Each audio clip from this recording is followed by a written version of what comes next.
Hello and welcome to this week's episode of the Shah project with me, Shamir. Today's topic is about microadventures. And to be precise, it's about why go on microadventures.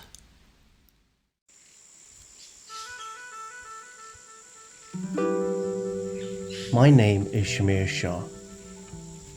I'm a landscape photographer, passionate adventurer, mountain biker, and a devoted conservationist.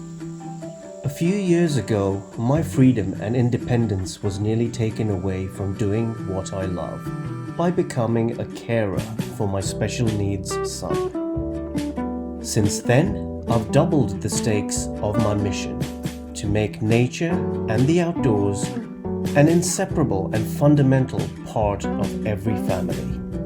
This has now become my project.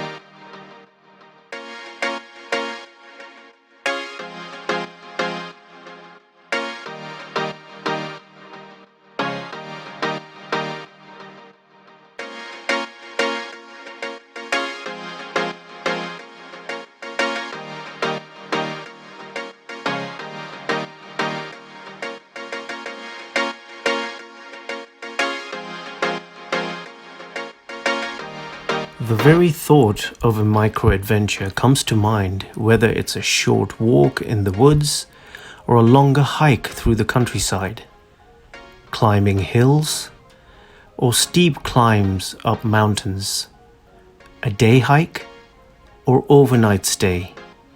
Microadventures are very much about getting out into the wilderness and connecting with the earth.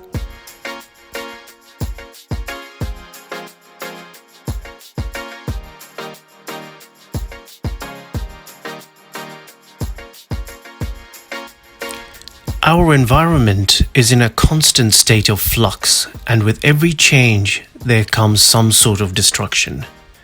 Changes to our wilderness, some temporary and some permanent. This is the reason why more and more of us are becoming motivated and passionate about protecting and restoring our green spaces, our wild places.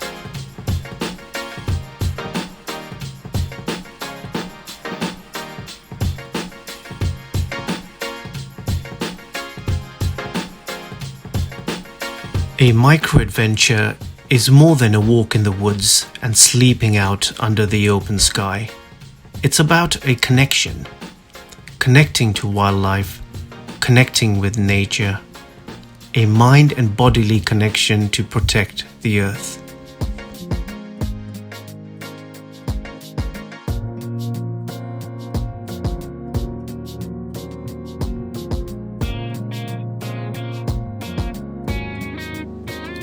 By listening to birds sing, you are connecting.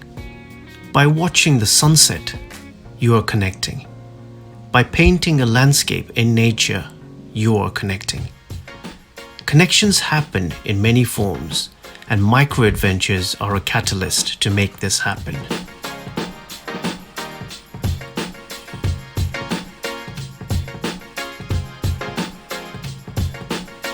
An adventure is big or small, but most people's understanding is that an adventure takes time, effort, planning, and spans out over long, multiple days.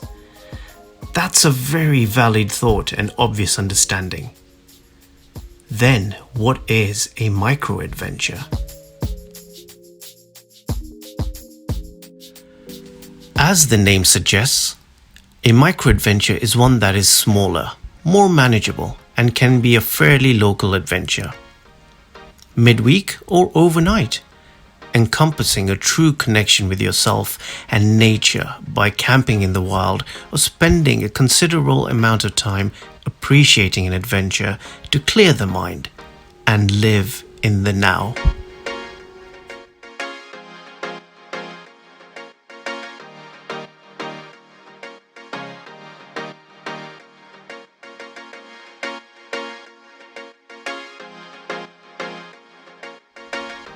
Microadventures can be done solo or with a friend.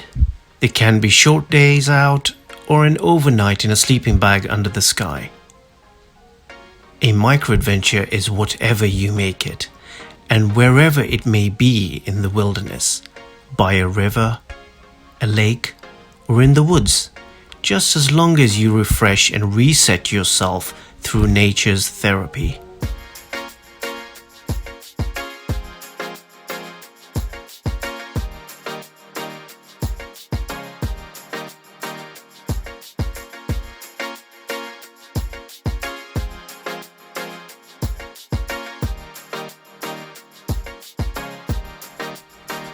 The goal is very simple. Start small, go local, and go often. So why go on microadventures? Because it is a fun form of escapism that resets your mind, body, and soul through connecting with your sacred nature.